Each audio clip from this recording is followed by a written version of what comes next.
Hey nomads, we're in Myanmar's former capital of Yangon. Let's go check out what there is to see and do in and around the city. We're starting our day by taking a ferry across the Yangon River. There's a separate ticket office for foreigners. Return tickets cost around $3 and include a bottle of water. We're just about to take the local ferry. Looks interesting.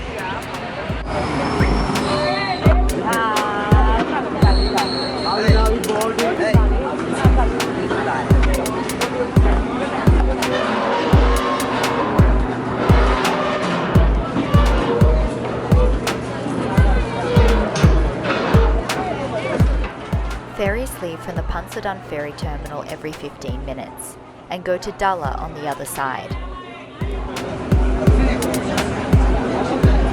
Here we go! We didn't know that Pocari Sweat was really popular here in Myanmar. We bought some sachets with us from Japan, but it's really, really popular, so you can buy it ready-made here. The journey itself takes less than 10 minutes. When you get there, you can either get off to explore DALLA or the nearby pottery workshops, or you can simply stay on and watch the chaotic port scenes from above before returning back to the other side.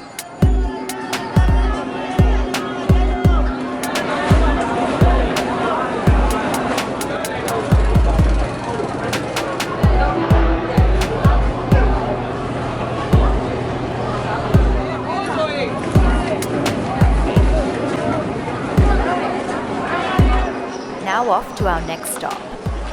We're at BOGYOKE Market, which is one of the best places to come for shopping in Yangon. If you're looking to pick up a traditional Burmese longi or some souvenirs, then there's a whole variety of things on offer here. Those pieces of fabric you see men and women wearing as a skirt-like garment are collectively known as longi. You can find them all over the country, but if you're looking for lots of choice in the one location, you've come to the right place.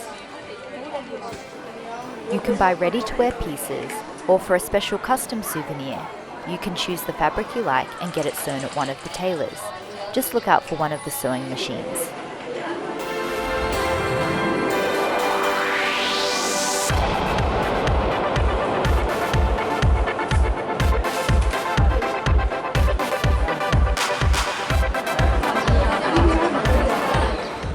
Across the road from the market is the new BOGYOKE Market. It can be accessed via this footbridge and is essentially a modern shopping mall.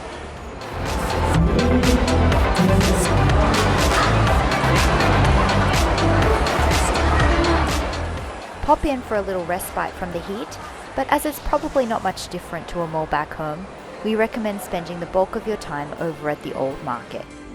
This sign outside is a bit of fun though.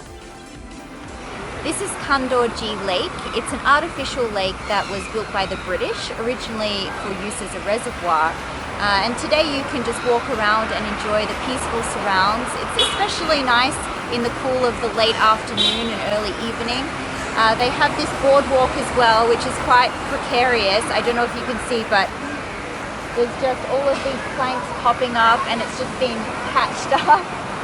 So it's a little bit wobbly, do be careful and watch your step, but it's very interesting all the same.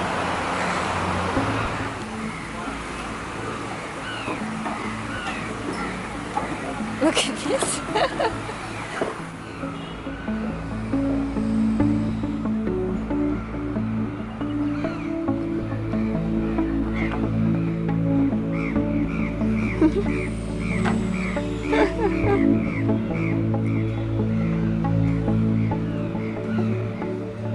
There's the Shwedagon Pagoda over there. You see the tip of it.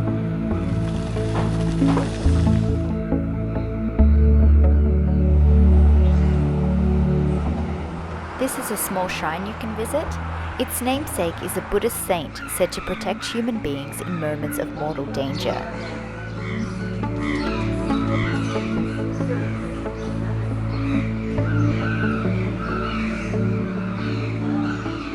You'll also no doubt notice this ornate float on the eastern side of the lake.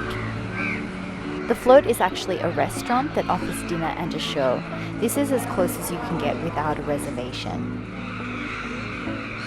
The restaurant falls within one of the paid zones of the lake, where you can also find a number of lakeside cafes and also snap a photo of the Shwedagon Pagoda's reflection on the water, especially pretty at sunset. Now for a change of pace, let's head back into the hustle and bustle of Yangon city streets.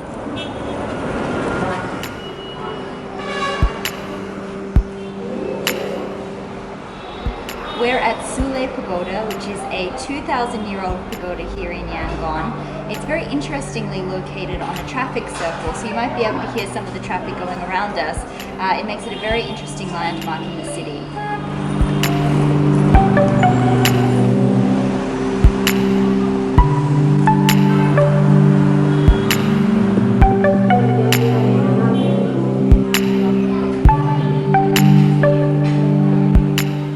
As at other pagodas around the country, you'll find these prayer corners. Worshippers pray at the one that represents the day of the week they were born. There are actually 8 of these corners rather than 7, as Wednesday is broken up into 2, one for morning and one for afternoon births.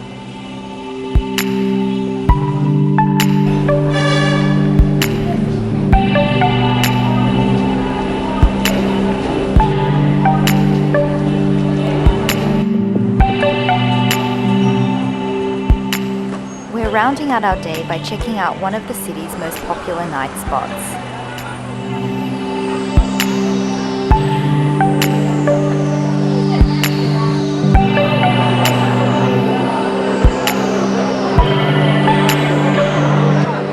This is 19th Street. It's one of the most popular spots to go at night. It's well known for its lively nighttime atmosphere and its Chinese barbecue.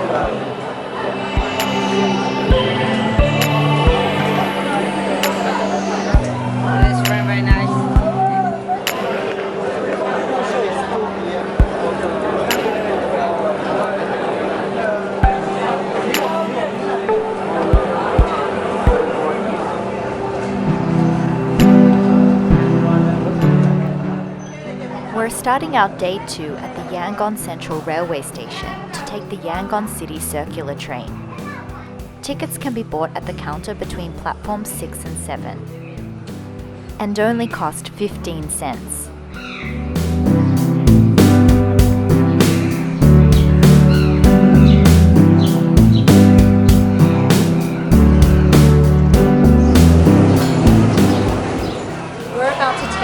Yangon City Circular train.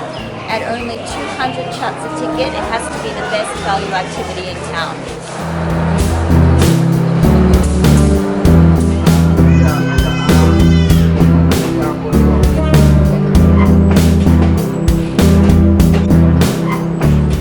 A full loop takes about 3 hours and allows you to get a taste of local suburban life.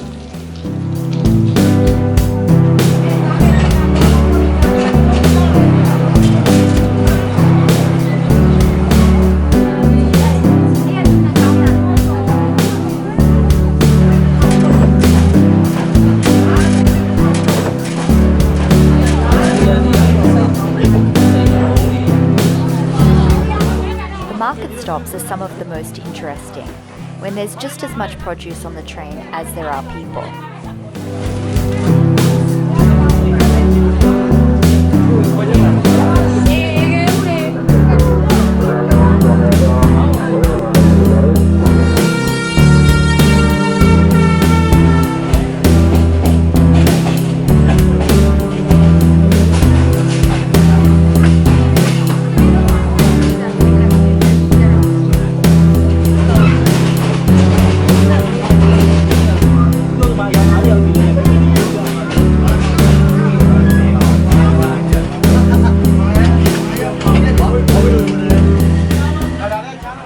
What a wonderful way to get in the thick of local life.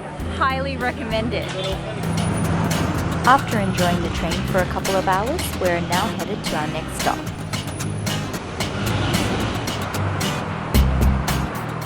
We're at CHAUKHTATGYI Temple.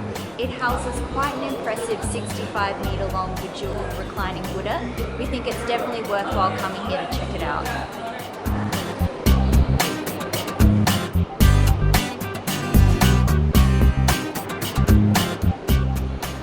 make sure you do a full loop of the statue, stopping off at the feet to view the intricate markings on the soles, and to go up this small viewing platform for a more elevated look.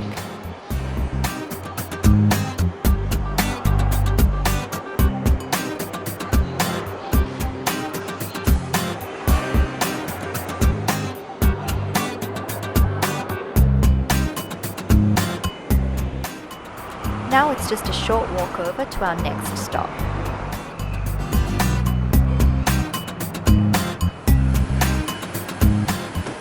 Just across the road from the reclining Buddha is another Buddhist temple called KANDAWGYI, and here you can also see a very ornate Buddha statue. This one is a seated Buddha. It stands at 46 feet tall and is definitely well worth a look while you're in the area.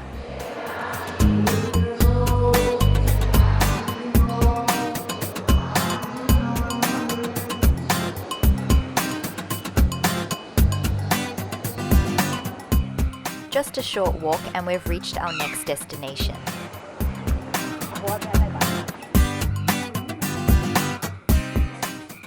This is the Bojo Aung San Museum. If you don't know about General Aung San before coming to Myanmar, when you do come here, you'll quickly realize what a prominent figure he was in Myanmar's history. General Aung San is considered the founder of modern-day Burma. He led the independence movement that helped secure Burma's freedom from both Japanese and British occupation. He was assassinated along with 6 members of his interim government in 1947. This is the house he lived in for the last 2 years of his life before his assassination. He lived here with his wife and children, including Aung San Suu Kyi, who is a Nobel Peace Prize winner and now a prominent figure in her own right, both in Myanmar and around the world. There's not a whole lot to see inside of the house, but if you are interested in Myanmar's independence movement and history, it's definitely a place you might want to check out.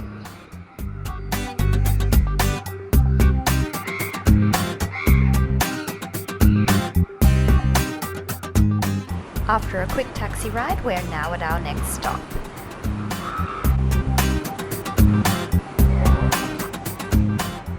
We're currently at the National Museum.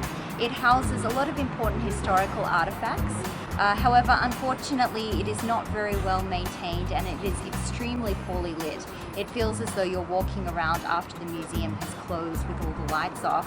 I did feel, however, that it was worth popping in for a short visit just to see the Royal Lion Throne, which was used by the last king of Burma. That piece really is a very, very special one. Within walking distance of the museum is People's Park and People's Square. You can enter the grounds for a small fee, and it makes for a nice stroll up to the Shwedagon Pagoda, which is situated just across the road.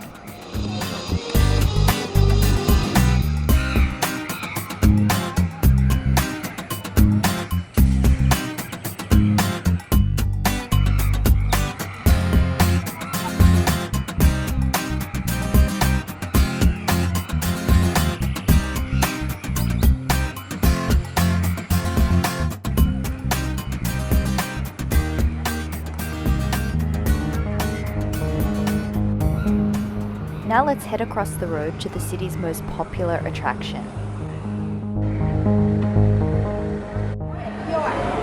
Never been on an escalator in a temple before, or barefoot.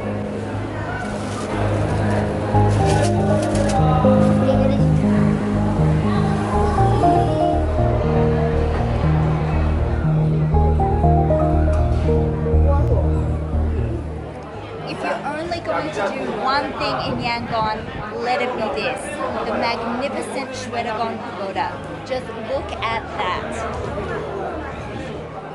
The Shwedagon Pagoda is one of Buddhism's most sacred sites. Legend has it that there's been a stupa here for some 2,600 years, ever since 2 merchant brothers apparently met the Buddha and were given 8 of his hairs to take back to Myanmar, which is said to be enshrined here even to this day. The current configuration of the temple dates back to the 1700s.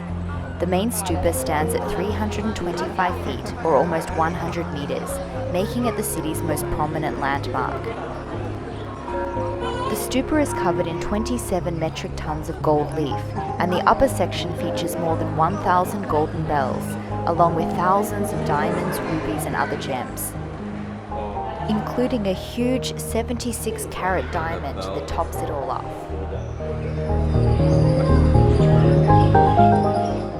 The temple covers an impressive 46 hectares. All around the complex you can find interesting things to observe, with pockets of prayer and worship in every corner.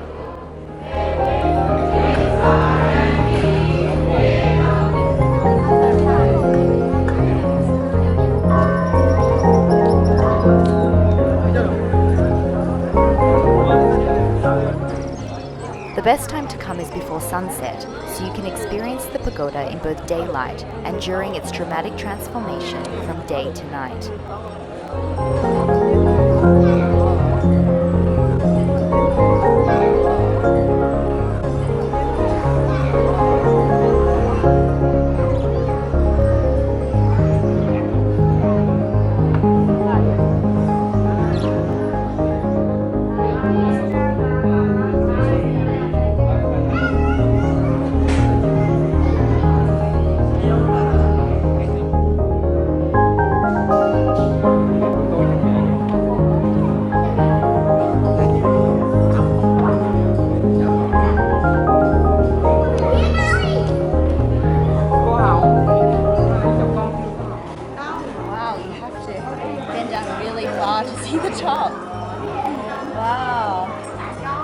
That's so cool. There's a lot of detail.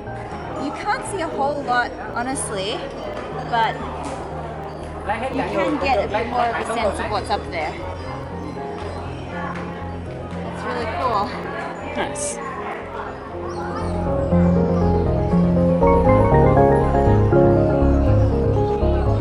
The Shwedagon is an absolute sight to behold. Be sure to allocate a couple of hours to really explore and take it all in.